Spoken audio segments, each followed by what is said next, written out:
Uh-oh. All right. We are live. Hey, guys, I'm Steve from over at Cookout Coach. I'm here tonight with David Parrish, the president and owner of Adrenaline Barbecue Company. How you doing, David? I'm doing great, Steve. Great to be here. And thanks for doing this again for us. No problem. Also, we've got, again, Steve from Not Another Cooking Show. Steve, how you doing? I'm good. I'm just trying to get into this live chat over here. Yeah, I'm trying to get in the chat too. Should I call you guys Steve Squared or something? I mean, You can call me Steve. That's you're you not call me wrong. Stevie, you can call me Steve-O, whatever you want to do. Also, we've got Christy from Christy's Cooking Channel. She's going to be running around the chat doing some moderating for us. Thank you, Christy. Live. This is Steve from Cookout Coach. What? I'll be That's interesting. Well, all right. And finally, Justin from over at Baby Back Maniac told us, if he gets a chance, he'll be running around the chat as well. So if you see him, say hey. That being said, we've got time limit tonight of another half an hour. So I'm going to go ahead and jump in and start asking David some questions, if that's good with you, David. That sounds good to me. Hey, can I ask a quick question? I don't know how to turn the chat on my iPad. Oh, wait. I think I found it. There's a button that says live chat and it keeps, so I'm pressing it. Nothing's happening. Whatever. All right. I may not be able to see the chat. Gotcha. I'm okay with that. As long as you answer these questions for me, I'm okay with you not seeing the chat. All right. So the first question I've got for you is, I noticed in one video you installed a port to insert your temp probes on the Weber kettle. What did you use for the port, and what do you do to ensure that it isn't allowing air into the kettle? Okay, I don't know what video we did where we had a port for the probe wires. I really don't think we do have a video where we did that. We, in fact, try to keep our kettles stock. So Steve's kettle is stock, Justin's kettle is stock, Jabin's kettle is stock, just so we can teach people from the very out their grill out of the box how they can cook with it. That said, there's a lot of different ways you can get a port in your kettle. You can use one of those step bits to drill a small hole. You don't really have to plug it. Usually there's not enough smoke coming out of it that it really matters.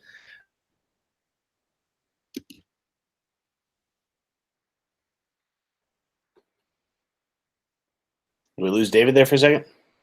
The bowl, the lip in the bowl of the kettle, and just create a notch there, and you can run your wires through that. I usually just run my wires to the top vent though. And I do that because I want to, just like all our video guys, I want to be working from stock so I can give the answers to the stock setup to everyone. So I don't remember what video I don't think we have a video like that. Gotcha. That's to everyone. So I don't remember what video I don't think we have a video like that. Gotcha. That's to everyone. So I wonder if they're thinking about the. I don't remember what video I don't think we have a video like that. Gotcha. I wonder if they're thinking about the. Sorry, David. The only video I can think of where I've seen you guys use ports in your Weber kettles were the state comparisons, the slow and sear versus the basket, where you and Justin, I believe, had gurus running your. Yeah, we did that to do the long-term duration test, and we used that to keep everything the same. But it sounded like that question was more about port wires. So I don't remember us having a hole or a port or whatever for the wires. Anyway, maybe we need to go back. We'll address that one again in a future FAQ if we can figure out the video. But there's a lot of info out there on making how you can get run wires in your kettle. Gotcha. The next question that we had come up was, do you or Maverick have any plans in offering extensions for the XR50 probes and possibly a wireless fan or airflow controller? Now, I'd never heard of any wireless fans or airflow. So curious to see what you have to say about that. So we have not gotten a request for the longer wires. Maybe one other time. Who knows? Maybe the person asking the question is the one that made the request. We made the wires, we think, for the longer wires, Goldilocks length. It's just long enough that you can get where you need to, especially in a kettle. Like this person may be using a different type grill or a larger grill. I'm not sure. That's possible. We're not planning on doing that now. As far as a thermostat controller, Bluetooth, or Wi-Fi, the XR50 is what it is. There's no adding that feature. The software is on there through firmware. There's no way to update it. So it is what it is. And we built the XR50 to be a rugged, durable, daily thermometer that just works, and you don't have to rely on outside technology. And we're sticking to that for the XR50.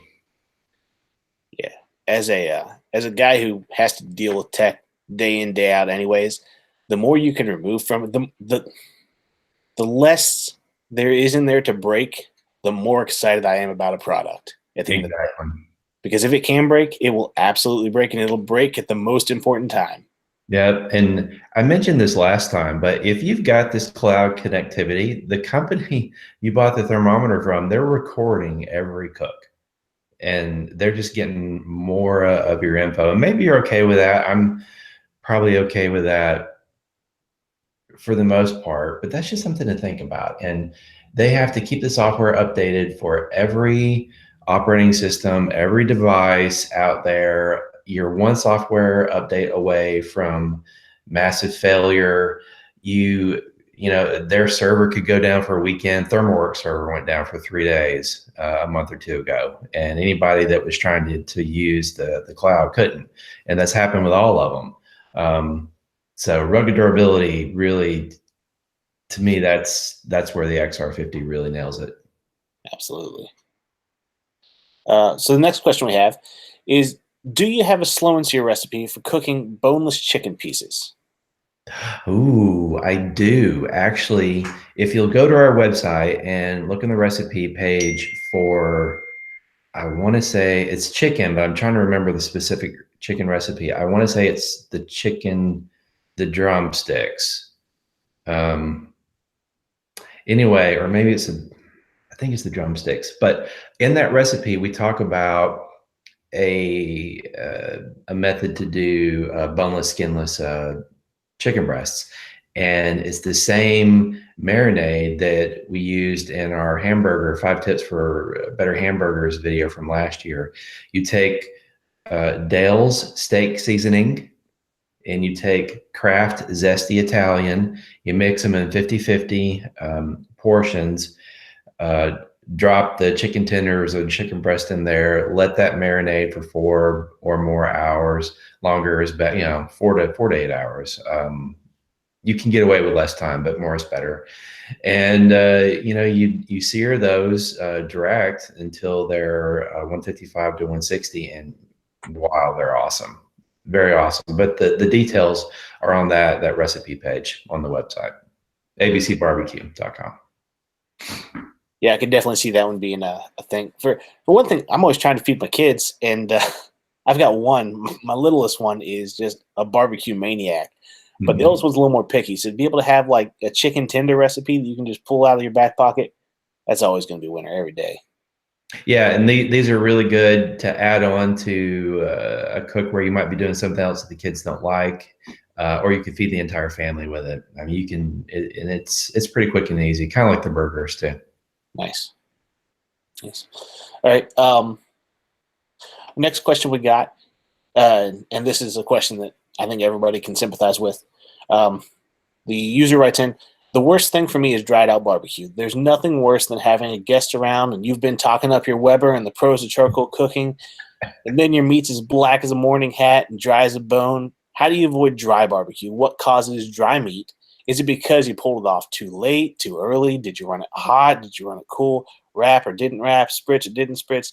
How do we get the most moist, tender ribs, chuck, and brisket? Okay, there's a lot in there. There is a So lot. black meat and dry meat, that's two different things. Black meat occurs from the Maillard reaction and the bark development and the smoke adhesion. So having a piece of meat that looks like a meteorite could absolutely be a phenomenal thing. So don't shy away from the black, something that comes out looking black and like a meteorite. Often that's the best barbecue. And dryness is not a factor of moisture in the pit. So when you have water in your reservoir and you're adding steam to the pit, you're not adding water to the meat. So juicy meat is a component of the temperature you've cooked the meat to and the extent to which you have rendered the fat and the collagen, et cetera, in the meat. So as meat gets more and more done, and as the temperature increases, the muscle fibers tense up. And as they tense up, they expel water. So that's going to dry your food out. Now, and anybody that's had a well done steak, 160 degrees, understands what a dry piece of meat tastes like. Once you get beyond 160 though, and you've really tightened those muscles up, you've gotten a lot of the water out, you hit the second phase where you start rendering the fat and the collagen in the meat.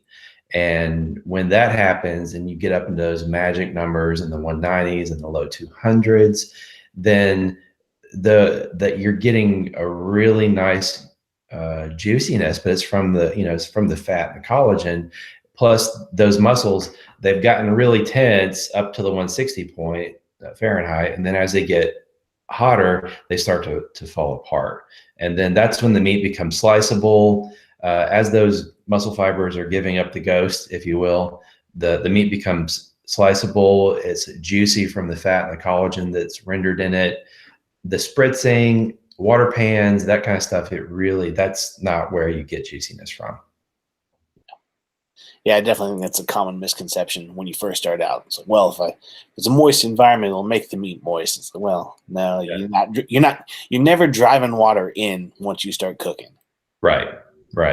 Unless you hit it unless you put it in with a needle. But you're definitely not going to do it with a water pan or with a spray bottle. Yep. All right. This one's a little bit more about your business. Someone in the Slow and Sear fans and owners group on Facebook wanted to know, how does one decide to sacrifice the security of a salary and embrace entrepreneurship? Oh yeah, I remember this question. This is a toughie. Uh, a lot of you might know, but I was running the Pitmaster Club for Amazing Ribs, AmazingRibs.com, before we went into the business of selling the Slow and Sear. I felt comfortable that the product delivered on and lived up to our expectations of how good it was. And by our, I mean, my personal expectations and the people with the company. I'd sent one to Amazing Ribs. They took a look at it. They loved it. So at that point, I had an idea. I knew, my gut told me it really was something special. And I had an avenue to reach an audience to tell them about the product, that being AmazingRibs.com. So everything was in place. You have to have a willingness to take a risk.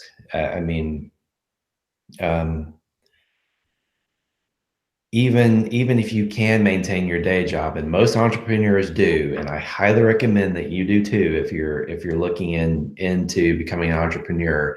If you can do your day job and do your dream business at the same time, do it.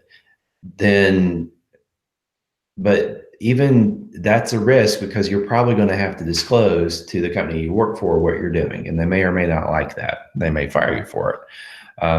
You have to be able to accept risk. It helps if you're not.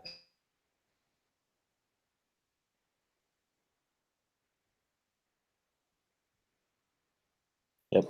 Seems like we lost David for a second there. We'll see if he comes back. He'll come back. The business There he is. Hey, David, we lost you for a few minutes there. for a few minutes. Well, I'm sorry. I was rambling. I had no idea where I was. Right about you. You were cautioning against doing your day job with a dream job because you might get fired. Okay, so you could get fired. So be ready for that. You know, when you mention if you can keep your day job, don't, try. You need to be in a position where the business does not have to be profitable. We were lucky. We were profitable within the first 6 months.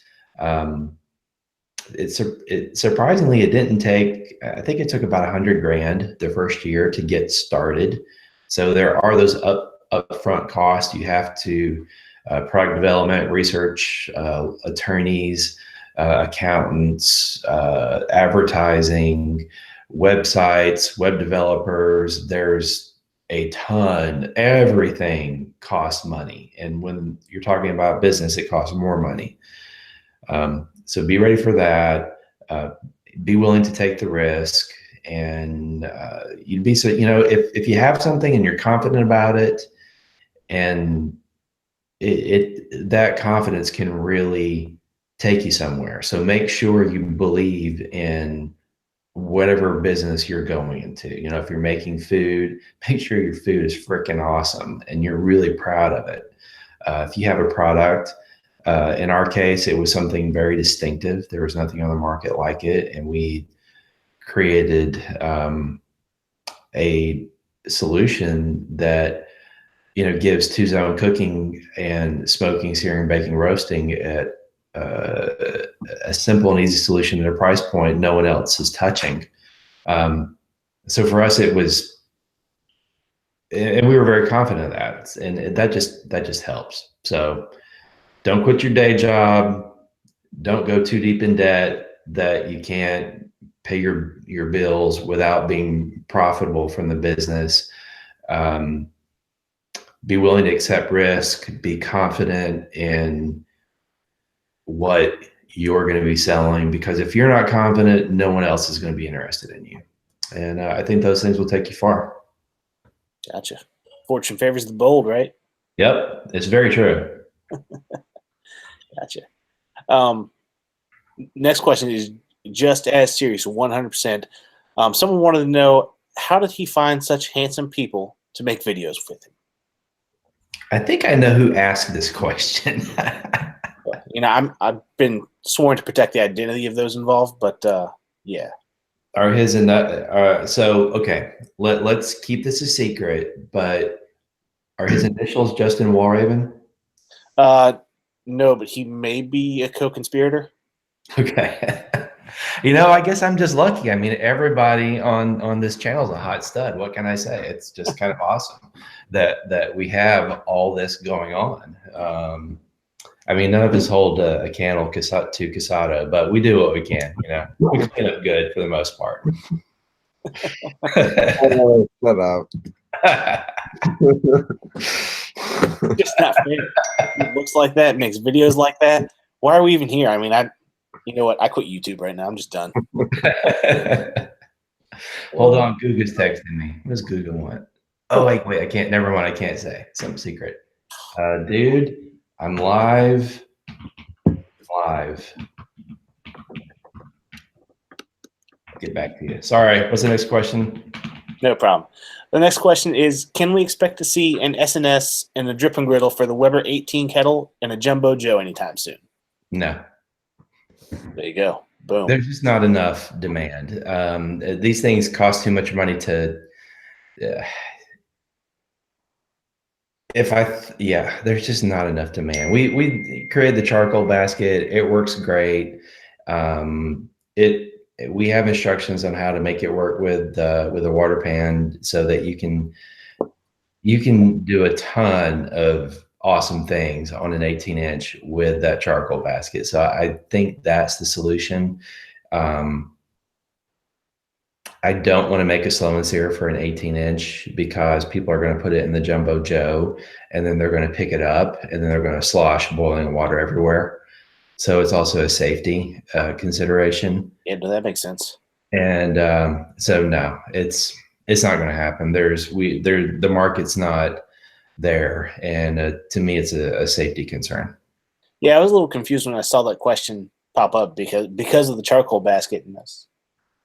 To me, the Jumbo Joe, I've actually told you about this. I'm going to build a war rig for SCA contest consisting of a Jumbo Joe with a charcoal basket and some grill grates, because that's just the land of SCA. And I was like, oh, it's going to be so cool. But yeah, the whole idea of needing the water, I was just like, I don't quite get it. You're going to lose a lot at that point. And the JJ with the charcoal basket is a smoke ring machine. If you put that water pan, if you get a nice thin, shallow water pan over the sear zone when you're or over the slow and sear when you're doing low and slow smoking, gives you a whole lot of steam, and you can get some monster smoke rings with that. So I've made some of the best. So you got smoke ring. On the flip side, I've made some of the best filet mignon I've ever made on the Jumbo Joe using the charcoal basket. So I think that's the solution. Mm-hmm. Yeah, just, I don't know, something about that package, the portable 18-inch kettle. I love it. Just love it. I don't know why. Just do. Anyways, so next question is, are you working on any new inventions that I'll need? I think everybody needs everything that we have. We are. So and I was hoping that it was going to be on sale sooner. Not going to make it in time for Christmas, but we have an elevated cooking grid. And I've actually posted a couple of teaser photos on Slow and Sear owners and fans. Sometimes I just post photos to the group wondering, will anybody notice? And I think somebody did notice, but the elevated cooking rack is almost half the size of the 22-inch cooking grate. And it affixes to the grate in such a way that you can still use, it still spins. So you can use this rack as an additional level for cooking more food. You can spin it over the fire zone to get far radiant heat versus the closer radiant heat we have with the Slow and Sear and the standard grate. That far radiant heat is awesome for like skin on chicken or pork chops that have a sugary rub on them, where you want a little bit less of the radiant heat when you're searing. So this rack it's pretty cool. And if you have some gift cards, you might want to consider holding on to those for after Christmas, because they should be available around then. We also have a rack that goes in the drip and griddle pan, and it allows you to so the rack fits in the drip and griddle pan, or it fits on the 22-inch cooking grate. So you can use it as a roasting rack in the drip and griddle pan. You can use it as a rack to easily transfer food to and away from the grill. So that's coming out too. That one, I don't think it's going to be in time for Christmas either. So we're working on those. Gotcha. Yeah, a roasting rack or something to elevate the meat is something I always have to just. I'll tell you what I do is I end up stealing my wife's cookie warming things and putting them in, because every time I go to buy them, they're out of stock, and I just forget about it. And even in competitions, I take my wife's cookie sheets and look like a noob. But well, this one fits in the drip and griddle pan. It's semicircular like the pan, so right. It's custom made to fit in there. And then the feet on the rack are custom, are spaced so that the feet sit in the 22-inch cooking grate. So it goes on the grate, it goes in the pan. It's a pretty nifty rack, and we'll have it in a few weeks. Probably not for Christmas, but we'll have it soon. Awesome. This is an interesting question. One I don't quite know the history on, but this came from the Slow and Sear owners and fans group, and it is this asker would like a little bit of insight, if it's possible, on David's fight with overseas patent infringement. that he's launching a food industry product with a friend and would like to get his thoughts. Oh, okay. So this could be a whole session by itself. I could totally rant about the foreign knockoff situation. What I will say, going into the food industry, rubs, sauces, spices, the chances of being knocked off are reduced because you're really promoting and selling a brand.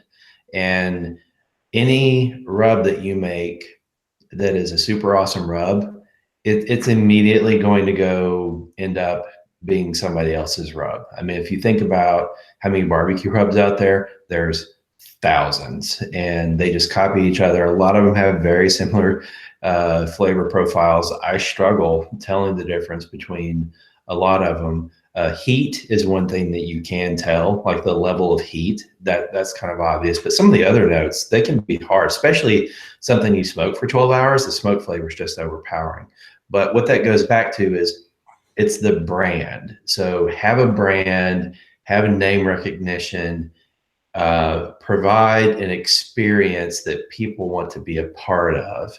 And that's how you'll succeed with and if it's selling, an online rub or barbecue sauce, or it's, which I assume they're talking about because you can't really knock off a restaurant. Not by manufacturing them outside the US. But for the rubs and sauces, yeah, it's all about creating your brand and creating the experience for your customers. And don't worry so much about people ripping you off. Just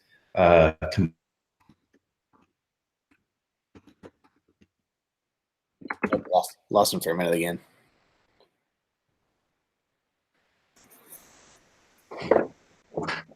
He'll come back. Yep, I'm here. There we go. All right, we lost you. You just made the comment that it's hard to knock off an entire restaurant by manufacturing overseas. Right. So yeah, create the brand, create the customer experience, be confident in your product, create content that people can watch or read and use your product, and you'll be successful that way. Compete, be competitive. And it's not as big of a deal to the knockoff issue is not as big of a deal for consumable food.